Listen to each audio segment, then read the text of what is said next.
Welcome back, Money Circle community. Hope you guys had an awesome Christmas and a happy and prosperous 2025 to you. So I wanted to get on here and make a video because I've had a lot of people ask me lately how exactly I go about investing and how am I able to navigate it, get to where I am today, and pick the stock winners that I have. So I don't know if you guys know a lot about my story or not. I'll just briefly share it with you.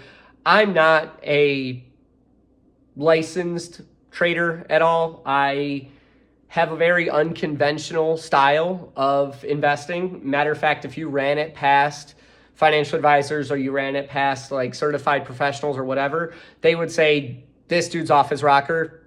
Be very careful. And I'll be the first one to tell you, it's what I do is very risky, but it works for me. And it's helped me kind of hit my stocks that I have hit on. So I've hit on Tesla. I was able to participate in all three of the Tesla stock trades, stock splits rather. And I was up 350% when I sold my Tesla stock. Now I'm hitting on C3 and Palantir and now quantum stock and whatever. It's long story short is my portfolio is up like 170 some odd percent over the past 5 years. And it's because it's just very unconventional. So I figured I'd make a video on it and just kind of explain to you guys how I go about this, because it's really just taken a dedication from like my craft to, or I guess I should say, it's taken a, it's just taken a lot of like research for me, and it's taken a lot of thinking outside the box and picturing things for how they're going to be that have helped me get so much success in investing. So let's just jump into it and we'll talk a little bit about it. So I'll kind of bring you to the beginning and then we'll come full circle with it. I'm going to try to not make this video too long for you, but I do want you to see like how I go about choosing this stuff. But when I first started investing in stock, this was back around like 17 or 18 in that area. And I just dabbled. I mean, I wasn't putting a lot of money in at all. I was maybe putting in, between 10 and 20% of my paycheck. So it was, like $40 here and there, or, $120 here and there. And they were into bigger stocks like the Apples. And, I think I had gotten into Tesla at that point. But nothing like was crazy for me at that time. It was just me getting like comfortable starting to invest, which is a huge thing by itself. You have to get comfortable starting to invest, and you have to be okay losing the money that you're going to invest. So side note on that, if you're somebody who's just watching this and you haven't started investing, understand that it's a risk no matter what you're investing into. So you never want to invest more than you can afford to lose. And I knew that. So I started very small. And I was just okay with, I need to stretch the muscle of investing. So that's what I started with, was just like $40, $50 every paycheck, whatever. And I invested into stocks that I knew. Now, fast forward a couple of years, and the pandemic hit. And when the pandemic hit, it was kind of interesting to look at the stock market because everything was just hemorrhaging. I mean, everything was way down. You had your oil companies down. You had your travel companies down. You had Boeing down. You had all of these things that were normally on a positive upward trajectory were just getting crushed in the stock market. And so this is where it kind of all started. Was I started to think to myself, like, what's the likelihood that these are going to get back to the price that they were at before the pandemic hit? And my brain was like, not only is this was literally my thought process. My thought process was, not only is it going to get back up to that price, but it's probably going to go above that price because people are going to want to travel. People are going to be driving more. Like, we're going to need more airplanes, all of this stuff. So I kind of looked at it for an anomaly situation where it's like, okay, the pandemic's here, but this shouldn't, like, it's going to go back up. So I put a pretty good amount of money, I think a few $1,000s, into a variety of stocks between oil and I put more into Tesla, and then I put some into Boeing, and then I put some into like Carnival Cruise Line and stuff like that. And I just thought about it, like, eventually, it might take time, but eventually this is going to go back up to where it was before. And then fast forward a little bit, after the pandemic, maybe like 6 months to a year after the pandemic, so that would be like 2021 or so, everything just started to rise ridiculously at that point. And that's where it kind of all started from that moment. But then it's expanded since then. So yeah. So after all of that kind of happened, I started to look at investing just a little bit differently. I started to look at it through the lens of not seeing things for where they are, but for where they're going to go. So then I think the next trend I hopped on was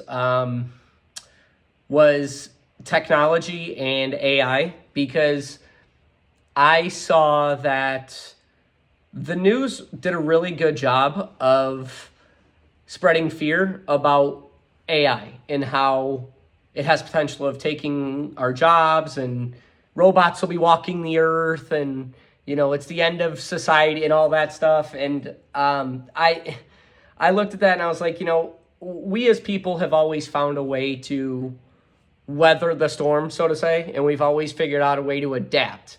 And so if we figure out AI correctly and we use technology the way we've always used it, for progression rather than regression, this is going to be a huge industry. So that's when I got involved in ChatGPT.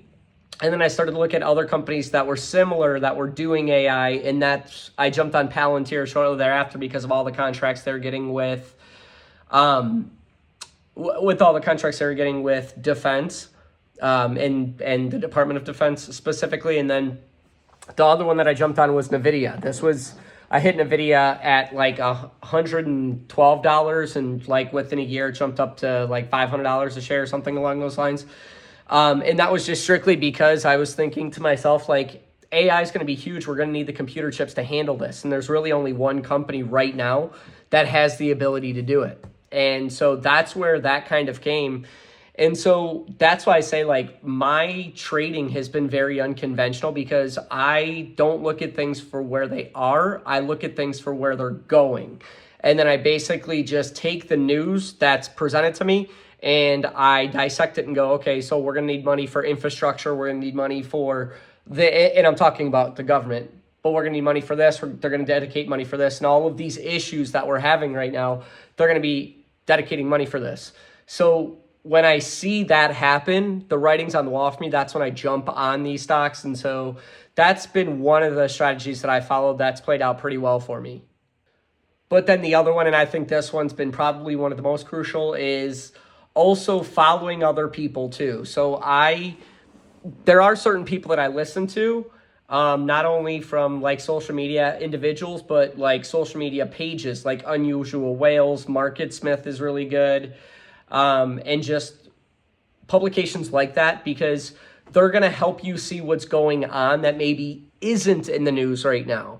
And so I'll take what they're talking about and kind of dissect the numbers a little bit and go, okay, so based on this news that wasn't talked about much at all, there's a really big opportunity in this. And so it's kind of a mixture of like, here's where things are right now, but here's where they're going. So having the foresight and foreshadowing of where things are going to go, but then also taking advice from either regular investment traders that have been doing it for a long time, or looking at publications and just kind of dissecting that information and taking it and going, okay, based on this, I feel comfortable putting my money here. But really, it's been nothing crazy. It's just been the information that's been given to me, or I've sought out, or it just happens to scroll across my social media or what have you, and then I'll start to actually do more research on it myself. So it's not like I'm blindly following this stuff. I'll hear about this stuff from these influencers or from these publications or from these people. I'll listen to their rationale as to why they're excited about it, and then I'll go, okay, does this make sense for my investment portfolio? And then I'll either add it or I'll drop it. So and I'm not saying I hit them all, but I would say probably 60 or 70% of the stocks that I do play, I easily go up 30 to 40% on them. So that's been the method that I've used, and it's worked out really, really well so far. And I think that there's really something special to be said about getting obsessed with something, because I find myself obsessed with wanting to know more about finance, but more about investing too. And because of that, when I hear about these stocks, or I hear about this news, or I hear this influencer talk about this, or this publication saying this or that, I then go and do the research. I don't just buy it at face value. I want to know the reasons why they think it's going to be successful. What makes the company tick? Who's behind it? why does this make sense or why doesn't this make sense? So I think part of it is the information that's coming into me, but then there's another part of it too that like I'm obsessed with knowing more. I always want to know more about investing and how can I have my money work harder for me. So I think it's been a combination of the unconventional way of investing mixed with the information I'm getting between publications and people I follow. And then also the obsession of like always wanting to learn and know more that has led me to the results I've gotten so far. So I don't know, maybe that strategy changes in the future, but I'm at an age in my life right now where I can take those types of risks. So that's what's working, but you know, down the road that might change too. But yeah. So I hope you guys liked that YouTube video, and I'm sorry I didn't turn the tree on for you. I should have. It's like 4 days to Christmas right now, but either way, I want to wish you guys a Merry Christmas, and if this comes out later than that, then I hope you guys have a great 2025 and a prosperous 2025, and thank you for all the continued support. If you do like this page, you want to know more about my personal journey as a finance professional and helping educate as many people as I can, make sure that you subscribe to this page for more content. And other than that, you guys have been awesome. I appreciate everything you do.